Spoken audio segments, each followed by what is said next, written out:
आतापर्यंतच्या 4 टप्प्यामधलं जर मतदान पाहिलंय तर साधारणतः अशाच पद्धतीची आकडेवारी समोर येताना दिसली आहे आणि एकूण 6 वाजल्याच्या नंतर जर सरासरी मतदान जर 4 टप्प्यांपैकी बघितलं तर ते 60% जाताना दिसतंय। त्यामुळे महामुंबई आणि आसपासचा जो परिसर आहे, जे आसपासचे मतदारसंघ आहेत, तिथलं मतदान कशा पद्धतीने किती टक्के होणार हे बघणं महत्त्वाचं आहे।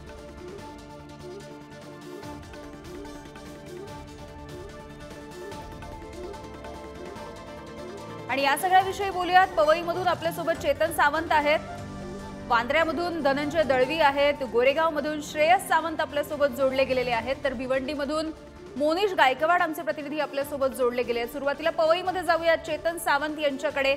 चेतन, पवईमधलं खरं तर मतदान संथ गतीनं होत होतं, काही ठिकाणी बाचाबाची झालेली बघायला मिळालेली होती। सध्याचं नेमकं काय चित्र आहे, मतदारांमध्ये कसा उत्साह दिसतोय? यामिनी, खरं तर सकाळी 9 वाजल्यापासून पवई येथील हिरानंदनी मतदान केंद्र होतं। या मतदान केंद्रावर सकाळी 9 वाजल्यापासून लाईन होती। 12:30, 1, 2 वाजले तरी मतदान झालं नव्हतं। ठाकरेंच्या शिवसेनेचे सचिव आदेश बांदेकर हे स्वतः त्या लाईनीमध्ये होते, 2 ते 2.5 तास त्या लाईनीत होते। खूप संत गतीने असं ही मतदान प्रक्रिया सुरू होती। आपण जेव्हा इलेक्शन अधिकाऱ्यांना या संबंधित विचारलं तेव्हा त्यांचं म्हणणं असं होतं, थोडासा टेक्निकल प्रॉब्लेम होता, मात्र तो देखील निवळला आहे आणि मतदान प्रक्रिया पूर्णपणे आता सुरू आहे। मात्र ज्यावेळी आपण मतदारांची प्रतिक्रिया घेत होतो त्यावेळी पाहिलं तर मतदान हे खूप संत गतीने होत असल्यामुळे काही मतदार नाराज होऊन पुन्हा देखील चालले होते। हा पूर्ण इम्पॅक्ट आहे हा ईशान्य मुंबईत देखील आपल्याला पाहायला मिळाला। एकतर ईशान्य मुंबई मतदारसंघ हाय व्होल्टेज ड्रामा म्हणून आपण पाहिलाय। मतदानाच्या दिवसाच्या सुरुवातीपर्यंत या मतदानामध्ये आपण एक ड्रामा होताना नेहमी पाहत होतो, त्याच पद्धतीने आज देखील झालं। आज काही ठिकाणी लाईट जात होत्या तर काही ठिकाणी निवडणूक जी प्रक्रिया आहे ही प्रक्रिया देखील संत गतीने चालू होती। आपण थेट उमेदवार संजय पाटील यांची मुलगी आहे त्या आपल्या सोबत आहे, आपण त्यांच्याकडनं जाणून घेणार आहे। एकंदरीत ईशान्य मुंबईचं मतदान बघितलं तर खूप कमी टक्के झालंय, 39.15% मतदान झालंय। काय वाटतं? नक्कीच एवढं कमी मतदान आम्ही एक्सपेक्ट नव्हतं केलं, पण कुठेतरी इलेक्शन कमिशन पण सगळं जे स्लो प्रक्रिया चालू आहे आणि मतदार किती तासोनतास लाईनीत उभे आहेत आणि किती भांडूपमध्ये किती ठिकाणी लाईट जात आहेत, मशीन बंद होत आहेत, म्हणून टाइम खूप जास्त वेस्ट होतोय आणि तासोनतास लोक एवढ्या उन्हात आणि एवढा त्रास सहन करतायत। हे जी लेट होत आहे या जाणीवपूर्वक केलं असं वाटतंय का? याच्यामुळे तुम्हाला तुमच्या मतदानावर म्हणजे ठाकरेंच्या शिवसेनेच्या मतदारावर परिणाम होईल? नक्कीच होत आहे आणि मला असं वाटतंय की ते लोक खूप स्लो करत आहेत प्रोसेस, जे फास्ट होऊ शकतं, पण जाणून बुजून ते जरा स्लो करतायत असं आम्हालाही वाटतंय। पण नक्कीच जेवढंही मतदान होणार आपण मॅक्झिमम ट्राय करत आहोत की मॅक्झिमम पर्सेंटेज व्हायला पाहिजे, वोटिंग पर्सेंटेज वाढली पाहिजे। यूथला मी एक अपील करीन की आपण बाहेर निघावं। बरेच लोक आहेत जे अजून घरी बसले आहेत, वोटिंगसाठी बाहेर पडत नाही आहेत, त्यांनी पण बाहेर पडावं वोटिंगसाठी, कारण आपणच जर बाहेर पडलो नाही तर मतदान होणार नाही, टक्के वाढणार नाही। नक्कीच आपण पाहिलं तर तरुण वर्ग हा मोठ्या प्रमाणात बाहेर पडला पाहिजे तेवढा पडला नाही, म्हणूनच ईशान्य मुंबईचं मतदान आहे हे मतदान 39.15% झालंय। खरं तर अजून आता फक्त 2 तासच शिल्लक आहे। या 2 तासामध्ये किती मतदान होतं हे पाहणं महत्त्वाचं आहे आणि या मतदानाचा घटलेला जो टक्का आहे याचा फायदा नेमका शिवसेनेला होतो की भाजपला होतो हे पाहणं देखील यामिनी तितकंच महत्त्वाचं असणार आहे।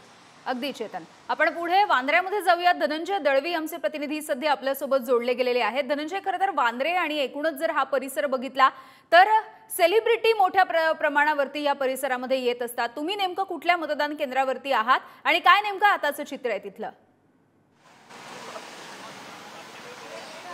यामिनी, मी सध्या वांद्रे पश्चिम येथील मतदान केंद्रावर आहे। या ठिकाणी सर्वसामान्य आणि संमिश्र अशी लोकवस्ती आहे। त्या लोकवस्तीतील मतदार जे आहेत ते या ठिकाणी मतदानासाठी येत असतात। मी सध्या ही ताजी दृश्य दाखवू शकतो। अवघे 2 तास आता मतदानासाठी शेवटचे उरलेले आहेत। 5व्या टप्प्यातील अखेरच्या शेवटच्या या मतदानासाठी आता 2 तास हे उरलेले आहे आणि अशातच मतदार जो आहे तो लवकरात लवकर आपलं मत, आपला हक्क बजावण्यासाठी या ठिकाणी आहेत त्या परिस्थितीत येताना पाहायला मिळतं। आपण जर पाहिलं तर या ठिकाणी मतदार जो आहे तो मतदानाचा हक्क बजावण्यासाठी अखेरच्या टप्प्यापर्यंत येताना जर पाहिलं तर उत्तर मध्य मुंबईमध्ये यामिनी आपण जर पाहिलं तर 37.66% इतकं मतदान जे आहे ते झालेलं आहे 3 वाजेपर्यंत आणि हा टक्का वाढवावा यासाठी निवडणूक आयोग असेल किंवा यंत्रणा असेल प्रशासनाची ती प्रयत्नशील आहे। हा टक्का कसा वाढवता येईल यासाठी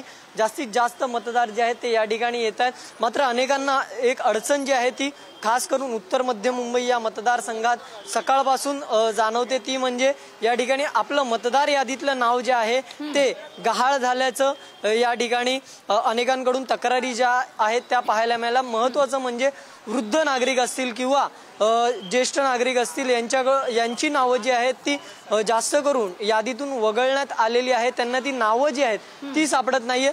तरुण पिढीने जे आहे ते सगळ्यात जास्त मतदान जे आहे केलेलं पाहायला मिळतं। तरुण देखील या ठिकाणी मतदानाच्या लाईनीत पाहायला मिळाले। वांद्रेचा एक भाग जो आहे मिश्र मतदार असणारा हा वांद्रेमधला मतदारसंघ आहे। पुढे आपण गोरेगाव मधलं नेमकं काय चित्र आहे जाणून घेऊया। श्रेयस सावंत आपल्या सोबत जोडले गेलेत।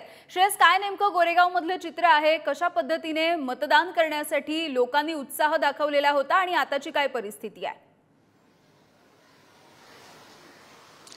खरं तर सकाळपासून हा उत्साह अगदी शिगेला होता।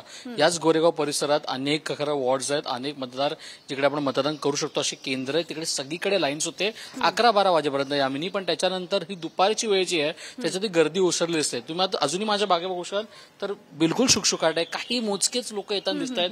आता सुमारे खरं तर 2 तास उरलेत आणि 2 तासात पण जर हे चित्र बदल नाही तर मग मतदानाचा तो टक्का आहे ज्याच्या विषयावर आपण बोलतोय तो कमीच राहील का, ही खरं तर शंका आणि भीती दोन्ही आता निर्माण झाली आहे। एकंदर बघितलं गेलं तर जे धनंजय म्हटलं की त्यांच्या इकडे खऱ्या अर्थात काही काही लोकांची नावं नाही आहेत, 15-15 वर्ष खऱ्या अर्थाने मतदान केलेल्या लोकांची नावं इकडे आता वगळण्यात आली आहेत असा आरोप अनेक जणांनी लावलेला आहे। अनेक खरं तर हे या सगळ्यांनी खरं तर आरोप लावलेला आणि त्या कारणाने कुठे ना कुठे मतदान कमी होत आहे का, काही लोकांची नावं नाही आहेत, आपल्याला वोटर आधार कार्ड नाहीये, आधार कार्डवर गोष्टी होतात का, या सगळ्या गोष्टी संभ्रम निर्माण झाल्या त्यासाठी या मतदान कमी होते का याकडे आता सगळ्यांचं लक्ष लागलंय। मात्र याच गोरेगावमध्ये आता टक्केवारी वाढेल अशी खरं तर आपण शंका जी आहे ती वर्तवली जाते, पण हा टक्का वाढू दे असं प्रत्येक जण म्हणतंय।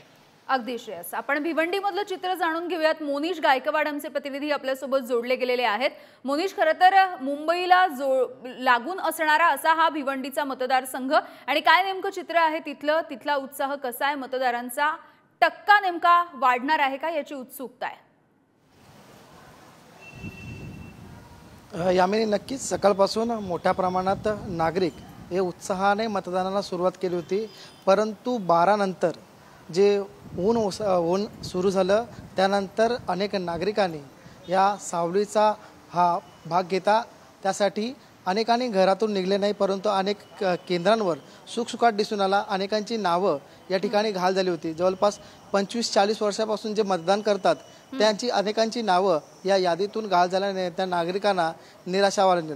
त्यांनी चॅलेंज मतदान करण्याचा सुद्धा विचार केला, परंतु त्यांना नाकारण्यात आलं। त्यासाठी अनेक नागरिक या ठिकाणी नाराज झाले। परंतु आता 3 वाजल्यापर्यंत 37% मतदान या भिवंडी लोकसभेमध्ये झाले आहे। भिवंडीतील अनेक भागात आता मतदार हा संपूर्ण रांगा लावायला सुरुवात झाली आहे।